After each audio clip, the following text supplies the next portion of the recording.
let's be honest, showing up in your business can be really bloody hard work.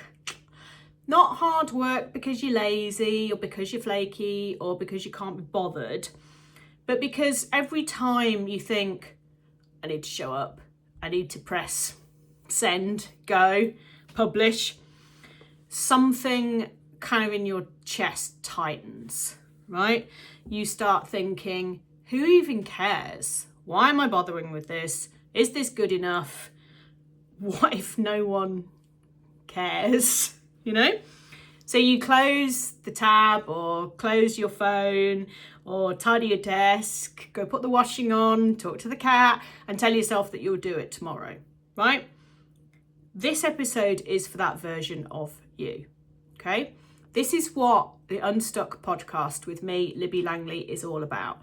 It's about supporting you through the times as well as the times, okay? Here for everything. But I just want to make it really clear that showing up, being visible, is not about shouting louder or dancing on reels, right? It is not. It's about feeling safe and confident to be seen, okay? Different.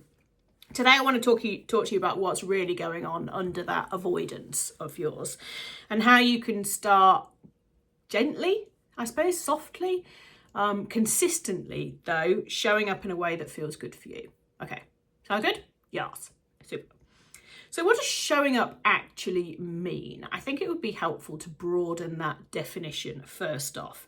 It's not just about social media, right? People talk about visibility and they talk about they talk about showing up on social media, but it's not just that. It impacts across the board in business. It's things like replying to inquiries. It's about sending emails, like sending emails to your email list that you might have. Talking about your work, telling people what you do, starting conversations about that, letting yourself be seen for all that you are and all that you do, okay? That's what visibility really is. That's what showing up is. And sometimes we avoid it altogether. It's easier sometimes to just, shut yourself down and not do anything at all. And sometimes we can show up in a way that feels, performative or disconnected, and wonder why things don't work. And it's interesting. This is something that I think I've struggled with a lot in my business, because I think now, I've always been an introvert, but I think now I've been diagnosed with autism and ADHD. I kind of have to make an effort to do stuff, and it takes a lot of energy for me to be on, but I know that, and so I can balance it. Okay, like if I do a keynote talk at something, it takes a lot of energy, but I enjoy it in the moment, and it has such a kind of positive impact on the people that I'm talking to, and also for my business, that I can balance it, right? And obviously, if you're booked to do something, you've got to turn up and do it. So you've got to turn up and be on like that. But the thing that I do really struggle with, that I've done an awful lot over the years, is video. And it's ironic that this podcast is now videoed and put onto YouTube. Hello, if you're watching on YouTube. Because it's a different energy for me in terms of the recording. And I tried it for maybe 6 months or so, a year or so ago. And I decided that I didn't like doing it. I didn't like the energy that I was in. And I was focusing much more on social media. But then I realised that actually the energy and effort that it takes to be visible and to be seen and to show up on social media is enormous. And I've been working in the social media space since 2009, right? I first started teaching people how to use social media for business 2009, Facebook and LinkedIn back in those days, and Twitter, before Instagram was even before it was even born. And social media has changed an awful lot over the years. It's much noisier, it's much busier. You have to, you just have to kind of do things differently. And plus there's a million more channels, right? There's a lot of different space that you could be in. And that's really tiring, really, really tiring for anybody, neurodivergent or not. And so what I like about my podcast, this podcast, Unstuck, with me, Libby Langley, is that it hangs around forever. You know, it's evergreen content. So you could listen to episode, 132, or you could listen to episode 32, and you would still get tons of value for it. And obviously episode 32 or episode 3 or 2 were recorded ages ago, but they still hang around and they still do it. So that kind of visibility for me is far more energy balanced, and I think has far more gravitas. Is that the right word? To it. It has much more kind of clout to it because it's really useful stuff. I can point people to, episode number 63 is one. Oops. Episode number 63 is one that you should listen to. That would be really helpful to you. You know, I've got this kind of back catalogue of information. So the audio podcast has always been great. But what I've decided to do recently is to really step away from social media, just to quiet the noise of it, right? And that's on me, a lot of that, because scrolling and going in and I want to go in and I'm going to comment on 30 different people's posts today. And it's just like, man alive, I haven't got the headspace for that anymore. So part of that, I think, is an age and a grumpiness thing, but I also think I've got to prioritize the energy that I do have, and I have to direct my energy to where it's going to best serve people as well. There's no point in putting a load of energy into something that has a 5-minute lifespan. It's like, I ain't got time in my life for that. So YouTube, been making more of a consistent and concerted effort on YouTube over the last few weeks to see if it replicates the value that the audio podcast brings, right? And this is about kind of making this decision on where to show up, because everything takes energy, right?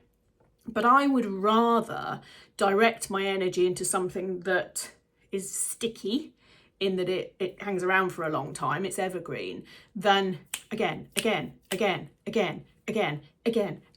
like social media is. I just don't think I have the mental capacity in the same way for it. And that's now, you know, these things are cyclical and this will change, but that's certainly for now. So when when you're thinking that you're not showing up, think about whether you actually are or not, okay? Because if you send a regular email to your list, you are showing up, right?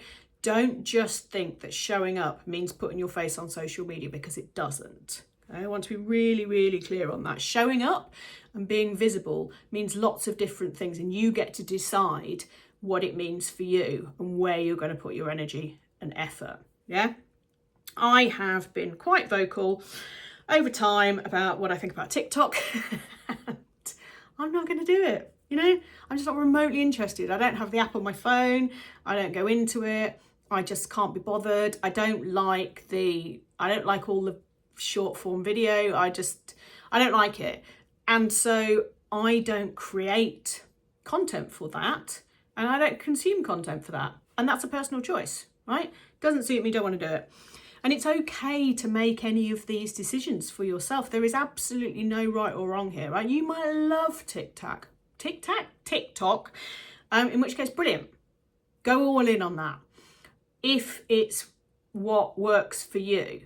And I would have used to say if that's where your audience is, right? But our audiences are all over the place now. You know, you just have to pick the place that you like the most. And for me, it's my podcast, it's YouTube at the moment as well, bits of social, and my email list.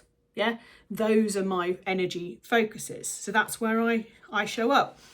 And it doesn't matter if I don't feel like it, if I can't be bothered, if, you know, I feel like I don't want to present myself on camera, because I don't have to do it every day.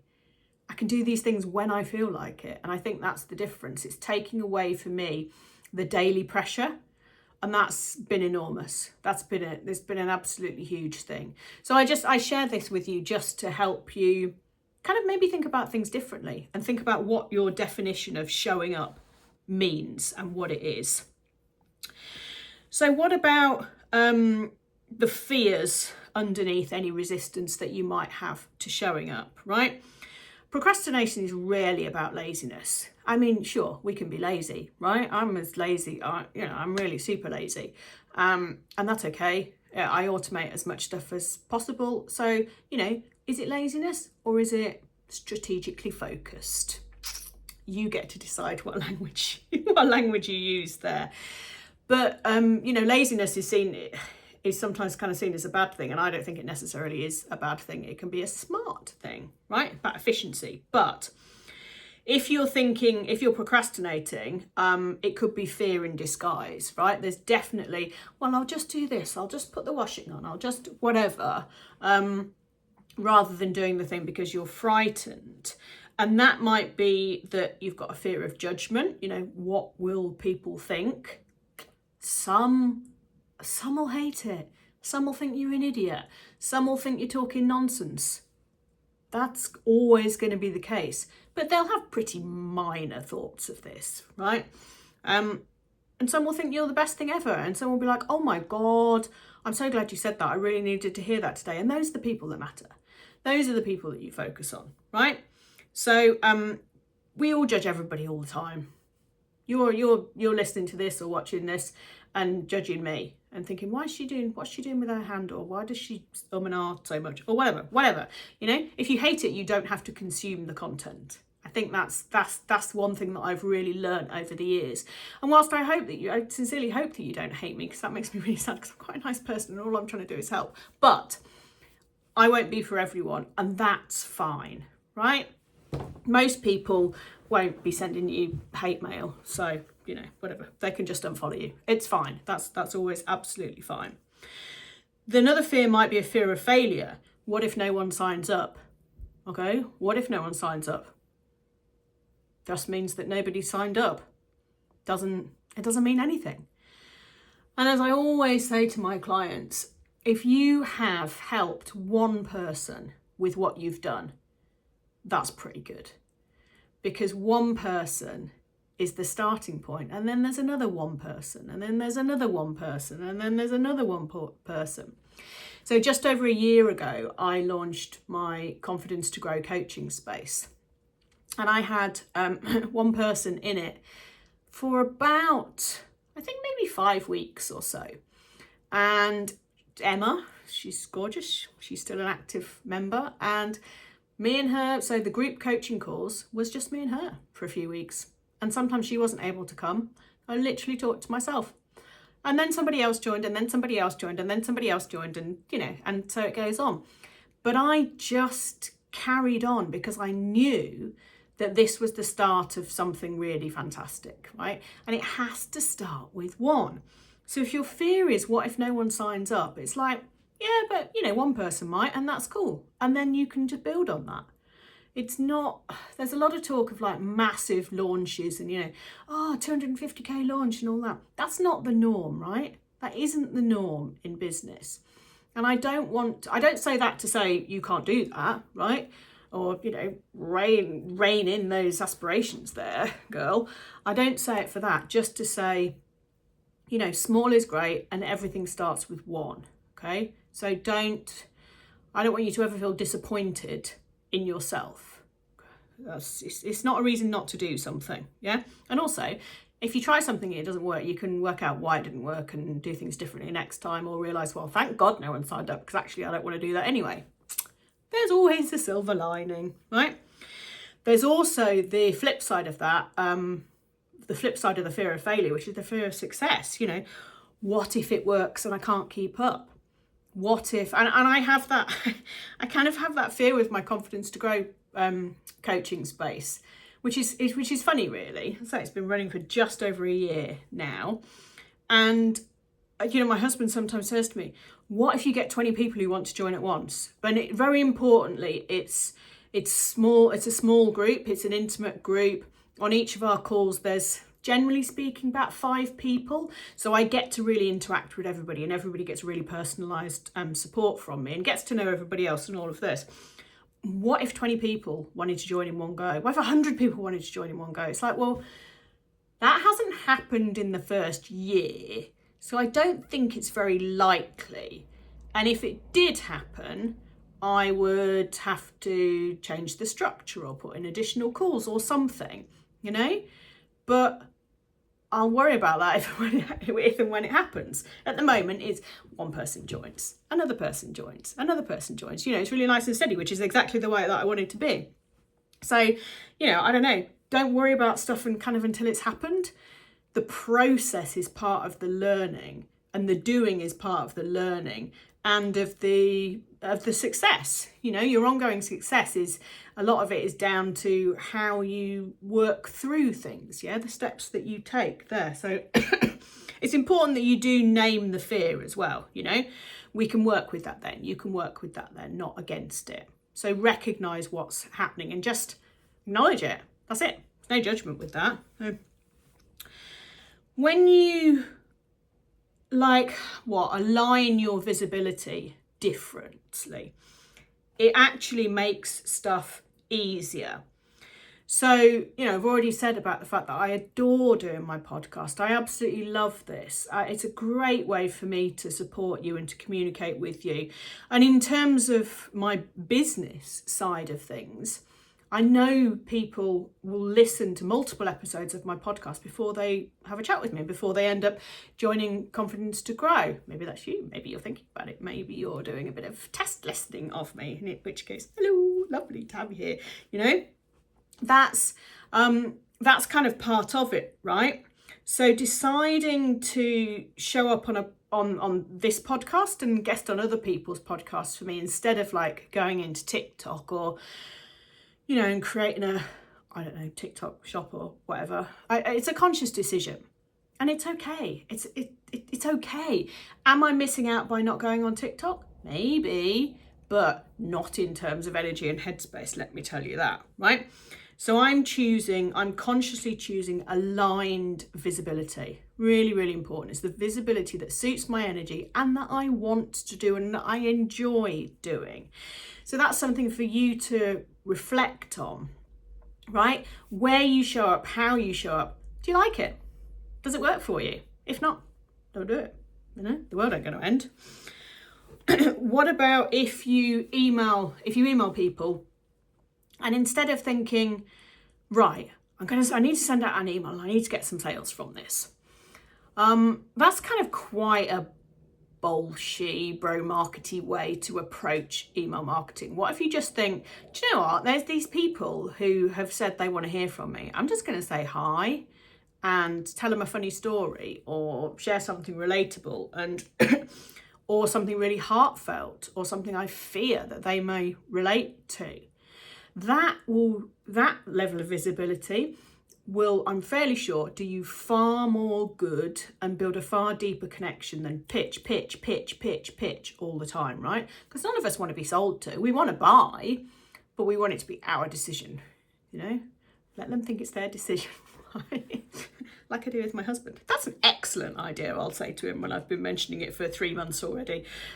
Yeah, let them own the decision. It's a far better and softer, gentler, and actually more kind of concrete way of people making decisions over whether that they want to work with you instead.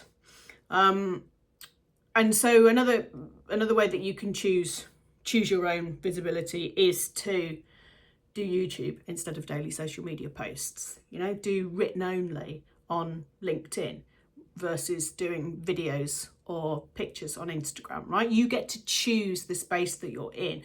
And that is all entirely dependent on your own personal energy levels. You know, my energy levels are low. My desire to interact with people is low. All that takes a lot of energy. I live in my head a lot. And so creating stuff is really good for me. Like creating podcasts that I can think about, and I can kind of, I can batch and I can think of the process, you know, like almost making episodes into a longer story, you know, all that stuff is really good for me, and email's really good for me.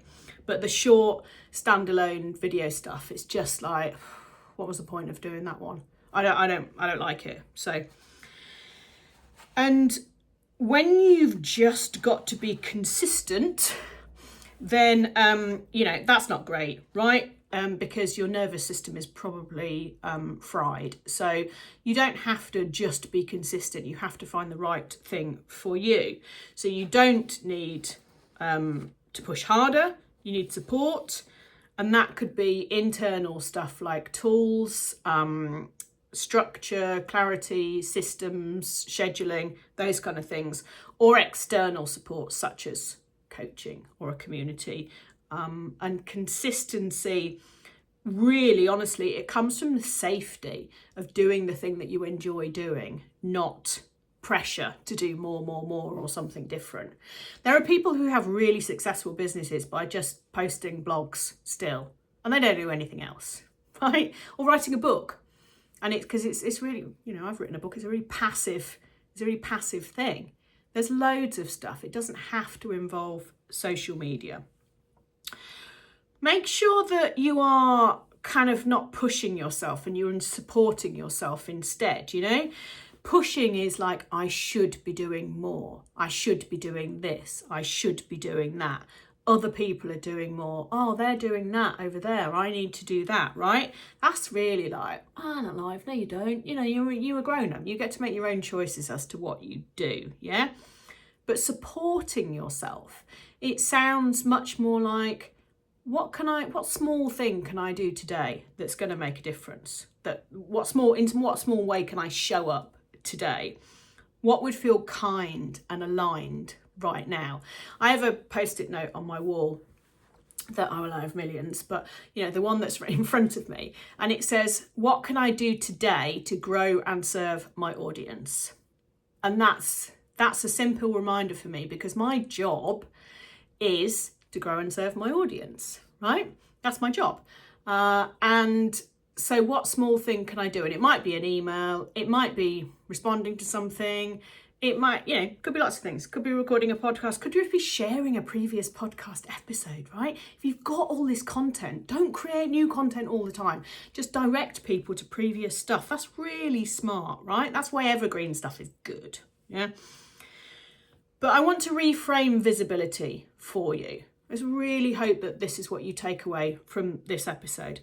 Showing up does not mean being everywhere, right? It doesn't. That's hard work. You don't want to be omnipresent, okay? Just, have a website where people can find you, It means being somewhere, not everywhere, with presence and with purpose, right? Own the space that you are in. Choose your space and then own that space, wherever it is. It doesn't matter. Visibility means speaking honestly. It means sharing value. It means inviting people in, having conversations. And I don't say that to say don't have any boundaries and just let people phone you whenever you like. I do not mean that.